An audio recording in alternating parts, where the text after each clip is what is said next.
నేను first junior NTR fan. NTR fan మీరు? నేను ఎన్టీఆర్ ఫ్యాన్. అసలుకి నాకు ఎన్టీఆర్ అంటే పిచ్చి అభిమానం.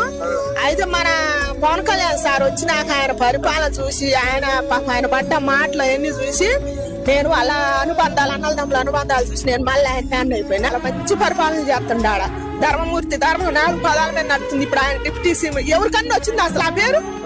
ఎవరికి రాలేదు. ఆయనకి నేను ఇప్పుడు నాకు 40 సంవత్సరాలు, నేనే ముఖ్యమంత్రి కానీ ఇప్పుడు ఎంతమంది అసలు ఆ డిప్యూటీ సీఎం అంటే ఎందుకు కూడా నాకు తెలియదు. ఈసారి వచ్చి నాకు మోగుతుంటే డిప్యూటీ సీఎం అంటే ఎట్టుంటాడా అనుకో. ఆయన ఇచ్చిన మాట ఇచ్చినట్టే పరిపాలన చేస్తుండే. అవతల వాళ్ళు ఎంత పుణ్యం చేసుకున్నారు, మనం ఎంత దరిద్రులమైన మన తెలంగాణ. ఆయన రాలే నెక్స్ట్ టైం రావన్నా ప్లీజ్ పవన్ కళ్యాణ్ అన్న మా తెలంగాణకు కూడా వచ్చి మేము కూడా ఉన్నాం. సెలెంలో మహిళలో ఉంటాం, మేము కూడా నీకు ఓట్లు వేస్తాం ఖచ్చితంగా. నువ్వు మా తెలంగాణ కూడా నువ్వు పరిపాలన ఇవ్వాలి ఖచ్చితంగా. రావాల్సిందే. నువ్వు ఏపీలోనే ఉండటానికి లేదు. పవన్ కళ్యాణ్ సార్